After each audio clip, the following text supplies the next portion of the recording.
Hello. Let's see if I can start my video.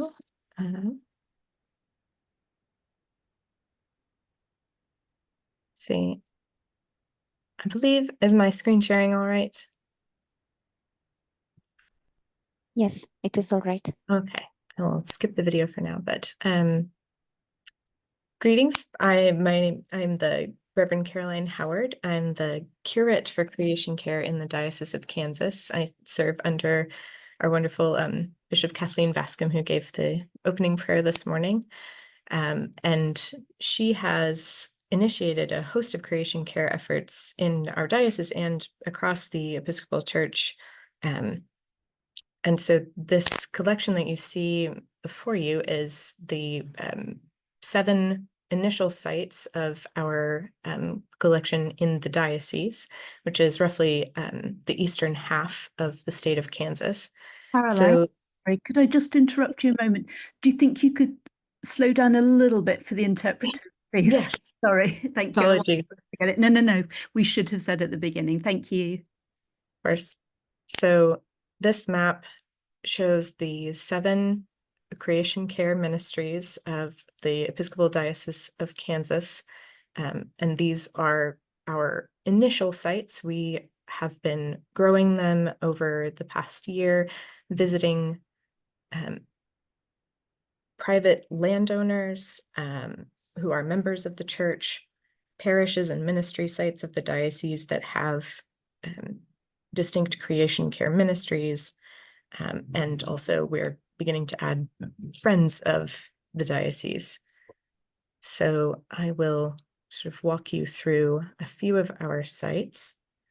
This group of creation care focused people who are leaders of these sites, the bishop is calling them our creation trustees. So they are committed to the work of creation care and utilizing their land towards our shared mission. One of the sites, I'll actually start with our hub, which is where I serve primarily. And this is Bethany House and Garden. I'll show the time lapse if it will load here. The site originated as property that was entrusted to the diocese and served as the bishop's home, and it was formal lawn for a long time. So not a whole lot done with the property. And then when Bishop Kathleen was elected as our bishop and arrived, you'll see the last frame. If I can pause that. She converted this area from formal lawns to several distinct garden sites.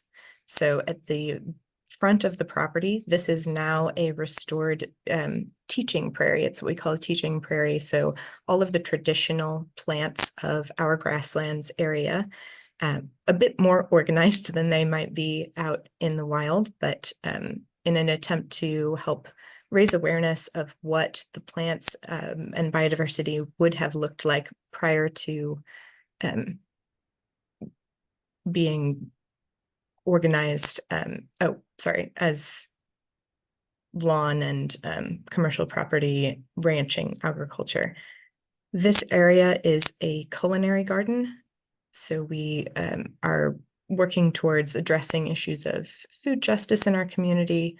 All of the food that is grown in this garden is donated to 3 food pantries that are accessible to our neighbors in our immediate neighborhood.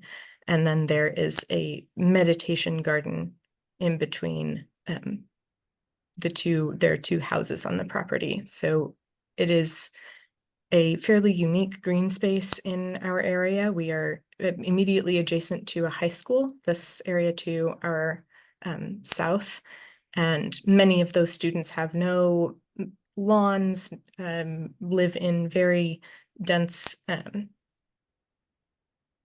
neighborhoods that have very little green space. So it's a wonderful way for the our immediate neighbors to have some access to green space and food, seeing food production up close. So that is our primary site, and it serves as sort of the resource hub and yes, resource center for the rest of the sites of the diocese, which I will go back. So we have currently 7. We have some parishes in the diocese, St. Andrew's in Wichita, St. Francis of Assisi over in our Kansas City area. We also have several larger sites that are private landowners who are Episcopalians who have committed to the work of creation care. Some are doing small scale ranching, small or large scale ranching, agriculture, and several are committing their land expressly to land conservation. So one that we have the most information on is Prairie Wood Tallgrass Preserve, and this is a couple who have been, they began with some land that was part of their family for many generations and have begun purchasing adjoining properties in an attempt to sort of slow the urban crawl. So you'll see this neighborhood is right against some of their property, and much of this property is part of the very last remaining tallgrass prairie preserve in our entire country. So it's a very rapidly shrinking ecoregion, and they're committing their property to restoration and conservation of this important ecoregion. So this is what we have been doing in the diocese. We've been gathering these people, connecting them to one another, hoping to give encouragement to those doing this work. This is another couple who are private landowners connected with a parish in El Dorado, Kansas. On a much smaller scale, they have purchased commercial lots in their neighborhood. They live in a residential neighborhood, and they are returning them to native plantings. So they began with what had been residences and have dug up all of the structures and foundations of those properties and have planted them up by hand very impressively with native plantings. And this is a single couple who have been doing this work. And it's interesting, has been interesting to sort of compare what we've been doing at Bethany House. We started from seedlings, and this couple started from seed itself. And it was a neat sort of comparison to see how long things were taking to shift and be established for them. One of the great tools that we have been using, one of the ways that we've been using this tool is to track the increased biodiversity. So being able to see actual observed species. This couple have been wonderful about, we've been able to visit the site in person several times and check to see what is actually there, what we're still struggling to get rid of in terms of invasive species. But it's been wonderful to be able to track actual increased biodiversity, which has also been helpful for us in grant writing and finding new resources that are specifically trying to focus on water conservation or supporting threatened species, removing invasives, that sort of thing. So this is all work that we've been doing expressly in the Episcopal Diocese of Kansas. And then just last June, Bishop Bascom attended our general convention, and as part of the Legislative Committee on Environmental Stewardship and Creation Care, she brought Resolution B002 before the convention, which was for the financial support and formation of ecoregion networks. So this would be various dioceses across the country that share similar ecosystems and watersheds. And the first of those ecoregions will be the grasslands, and the US grasslands follow sort of this strip from Montana through the Dakotas and Nebraska, Kansas, down into Oklahoma and Northwest Texas, sort of touching on Colorado and Wyoming as well. So it's a whole swath of dioceses that are now connecting to partner and attempt to share information and resources, what we are learning, focused on our unique ecoregion of the grasslands. And this effort, I think, is very well served by using the Restor tool, as we are able to, again, collect very specific data, which was expressly named and is essential and vital to the work that we're doing. It was expressly named in the resolution that data collection. So this tool has been immensely helpful in the formation of those networks and really demonstrating the power of our what we can accomplish when we focus on our interconnectedness across these ecoregions. This grassland network is in its initial stages, but we have our first actual gathering planned for the spring, where we will be inviting representatives from each of those partner dioceses. We are, as Bishop Kathleen mentioned, we are up to 11 participating dioceses in this region. So we will gather at Bethany House for this first time, and then we'll be inviting our participating dioceses to join us either in person or virtually to have a sort of initial sharing and resource sharing. We'll be supporting one another with what we learn, and all with the primary focus that all of this work is an expression of our faith and our theology, which I think many of those in this work within the faith community and outside, it can feel very isolated. So this has been wonderfully helpful in connecting people doing this important work and making us encouraging one another, making us feel as though we are in community in our efforts. So I'm very grateful for this tool and for Bishop Kathleen's focus on this work. If you come to, I think I will first sign out right here so that we can do this together. Okay.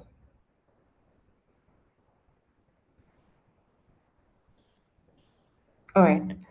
So this is the platform, and this is basically a visualization of the different sites that we have all over the world. And this is the notification bar, and this is the place where you can go to log in or join Restor here.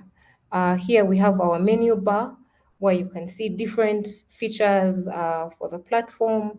And here you can also change your preferred language. So the platform is in 7 languages: Bahasa, German, English, Spanish, French, Dutch, and Portuguese. So here is where you would be able to select your preferred language. And we're going to proceed in English. And to join the community, to join Restor, you can join in 2 ways. After you click this button, you can go to you can sign up with Google or sign up with your email. If you sign up with your email, you'll put your email address. We will send you a link, a validation link in your email, where you will be able to click it, come back to the platform, and create your personal profile. Please note that when you are joining Restor, you are creating your personal profile. not the site or organization profile. So once you do that, I'm going to log in and go back with my Google account. You'll be able to navigate the platform better. You're able to have more access and see different projects on the platform. So first we're going to go to a site, and we already saw what a site is from the previous presenters, and I'm going to show you this site from the Anglican Movement Kenya, which is a site that is pretty complete with some pictures as well. And to add a site, I will show you shortly how to do that. But this is what is available on the site. So the data on Restor, you can see it at site level here. You can also toggle the data layers right here and see how they varied on the map. Internet isn't the best. And also here you can change your map settings if you'd want to show any of these differently. So here you see your overview, and the overview is what you provide when you're adding your site to the map. And the scientific data is automatically provided by Restor, and it is in 5 categories, that is by diversity, carbon, water, land cover, socioeconomic, and environment. Please feel free to ask me to slow down or add any comments or questions in the chat so that I'm able to address them as I go along. This is also information that you provide when you're uploading a site, and you're also able to show any partner organizations or collections on the site as well. So you're also able to add pictures. This is for the All Saints Cathedral, and you can see they have added pictures for the trees they are planting and the projects that they have as well. So how do you share a site? Once you've created a site that we're going to do shortly, you can share it. You can share it on social media. You can copy a link. You can embed it on your website, and it could be able to be, once you copy the embed code, you can show it on your website as well. So to add a site to a map, you come to add map, and this can only be done once you have created an account on Restor. So to be able to add a site, you have to first create your personal profile on Restor, and then you can begin adding a site. Your organization profile, etc. on the platform. So to create a new site, you do that. You can do that by, maybe if I go to, if I have a site in Nairobi, for example, I can, if I'm able to zoom in to the place, if I know where I'm working, let me maybe find a church. All Saints Cathedral. Okay, Cathedral.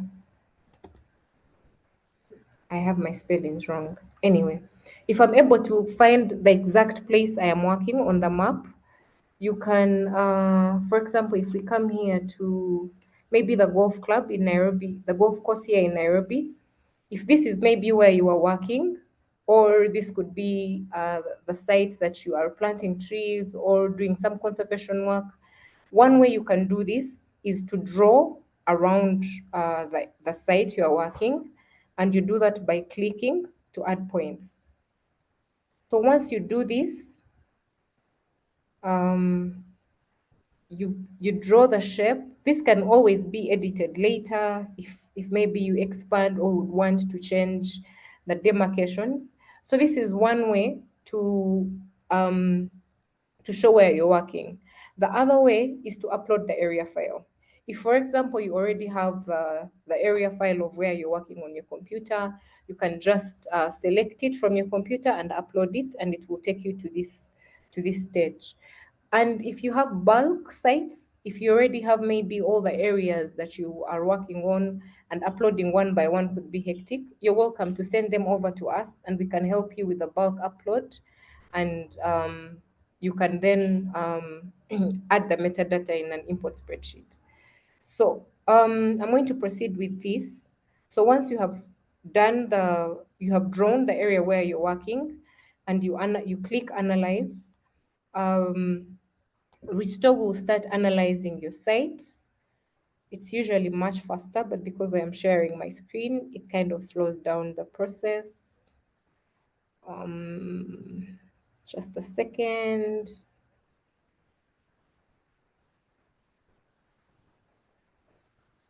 Sorry, my network isn't the best today, unfortunately. Okay, done. So once the analyzing is done, you see the data from Restore in regards to this site.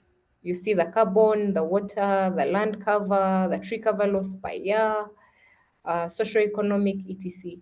And then you go to the next stage where you'll be adding the data um, about the site. So I'll call this test one, add a description of what you're working on and what you're doing. This could be the project description. If you already have an organization profile, it will show here. But if you don't, this is what it will be, but it will ask you to create an organization profile. I'll show you how to do that later. You can let us know, are you working on this site? Yes. If yes or no, is this planned? What are you doing with this area? Is it restoration, conservation? Is it an area of interest? Then you tell us about the conservation sites, the main intervention, the main type of intervention we already clicked, what you're trying to achieve. Is it cultural, significant? Then also the kind of support that you're looking for.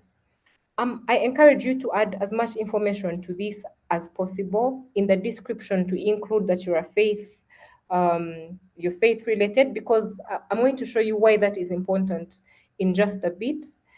Add more information, and this is a step where you add pictures as well. Then here you show the pre-intervention and post-intervention land cover, site management, is it community, the ownership status, and etc. So here you have the option to publish or save as private. If you're not ready to have this as a public site, you can save it as private.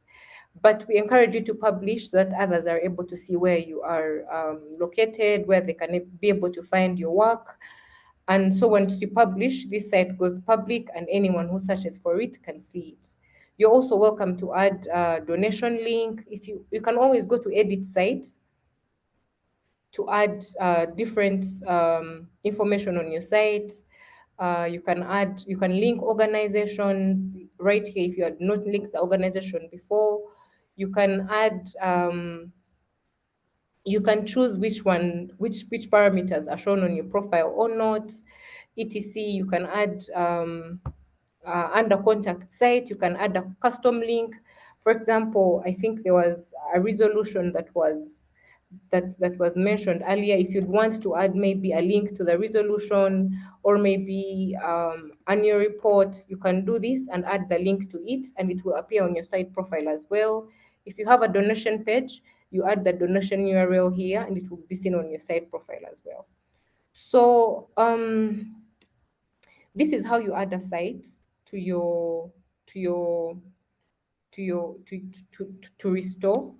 But there are other features that Restor has as well. Points of interest, for example, offices, botanical gardens, wells or pumps if you're working with any, nursery trees, education centers, and we're also working to increase the list of points of interest that you can add to the platform as well. And collection, we are going to see the communion forest collection, and it is simply a place where you put different sites together, and this could be for different purposes. This could be for maybe a particular project. This could be simply your favorite sites on the platform. As you can see, for example, these are the women-led restoration projects we have put together. We are working on a portfolio, which I'll maybe mention more about later, for faith-led projects. And then we come to the organization profile. Now, an organization profile, to create an organization profile is also quite simple. Once you have think I'll have to sign out again and log in with a different email to show you how to create at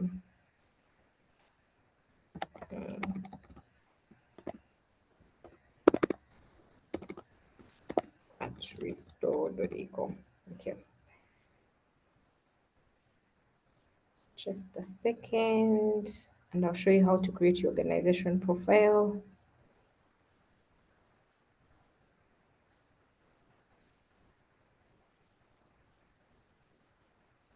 My internet isn't the best today.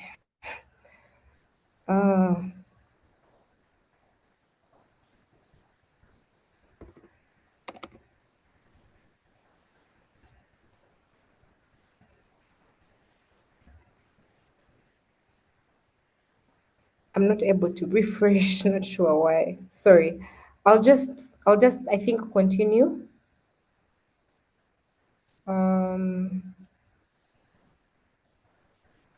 But there'll be a button right here to add to map.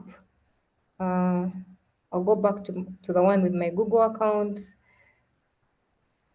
Back here. Sorry.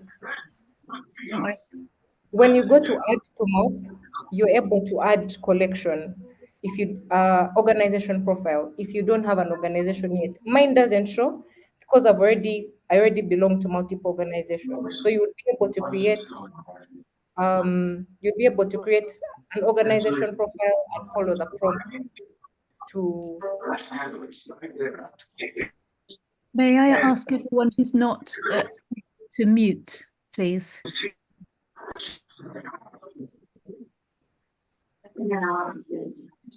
Okay. So you can create your organization profile, all these features, the point of interest, the site, the go-to button is add to map. So if you come to add to map, you'll find new site, multiple site, point of interest, new collection. And on your site, if you don't have an organization yet, it should show organization.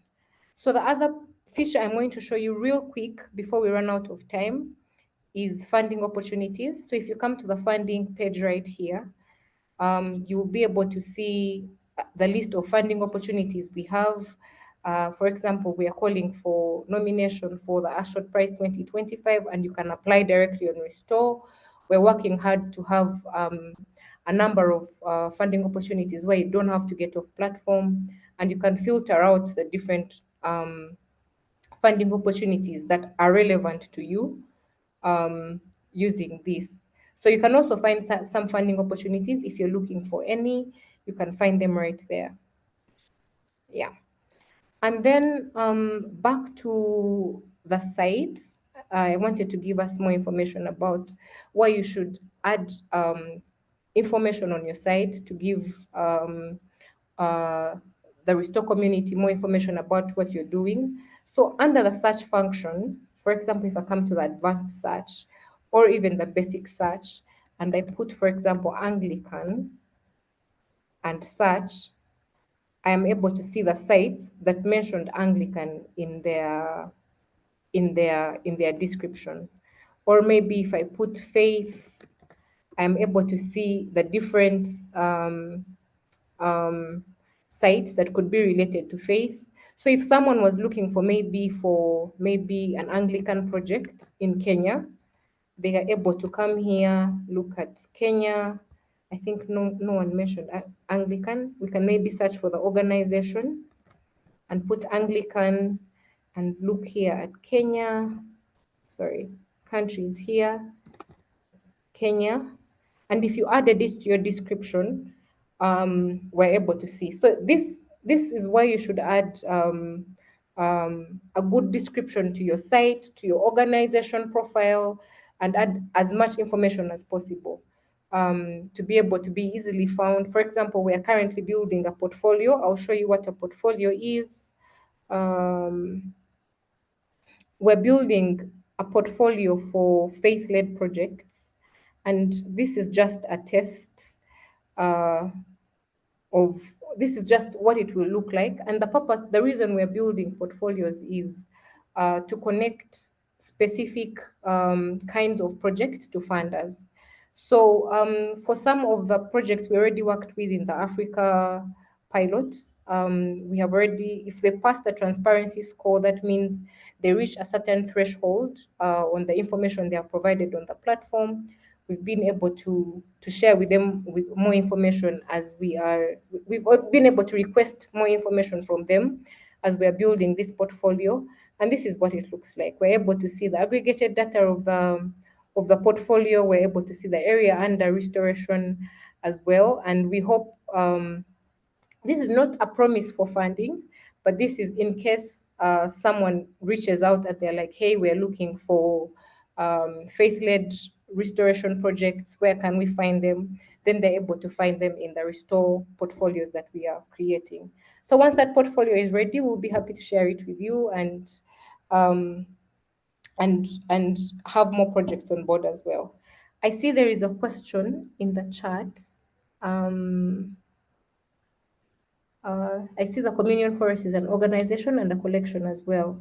What is the Communion Forest organization? Is that if an individual wants to add straight to the Communion Forest and not add it to the diocese first? I'm not sure I understand the last bit, but like I mentioned, you can create a site, multiple sites. You can create an organization profile, and the organization profile hosts. Let me just show you the Anglican Communion one.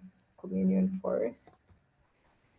So it came up in when we were looking at the list of organizations. I saw Communion Forest came up there as well. So I was a bit confused how it's a organization and a collection. Okay. So this is the organization profile, and we can see the overview, what it's doing, the members, etc. We can see the partner organizations right here. And then we can also see collection. So you can create a collection, and the collection for the Communion Forest has been created to add the different sites of the partners. So if we come to the Communion Forest collection, you can see the different sites that we have. You can zoom in and see where they are. Your screen's not moving. Sorry. Do you see it now? There we go. Yeah. Now we see. Thank you very much. Let me just go back so that you see. Okay. So if we come to the Communion, this is the Communion Forest organization profile, and it hosts everything that is connected to the Communion Forest. So if the Communion Forest had directly added sites, would be also having a tab of sites here. But the sites under the Communion Forest have been added in the collection. And these belong to different organizations, and they're all listed here, I think. Members from, show all.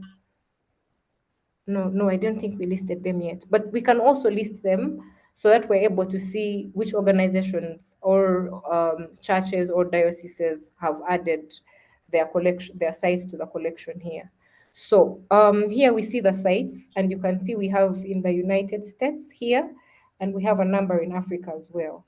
So if maybe all the partners of the Communion Forest added their sites here, would be able to come to the collection of the Communion Forest and see where is the Communion Forest related sites located all over the world. So here you can then see the sites. Because I am admin, that is why you see edit. If I wasn't admin, you wouldn't be able to see the edit collection here. I'm admin to help with some of the admin work, but if maybe I go to another collection, I could show you what it would look like for the other people. Let me just search for a collection here. Ruth, is it okay? I'm closing the other breakout rooms. Is that okay? So we can pull back because we're running out of time. Is that okay? Oh, okay.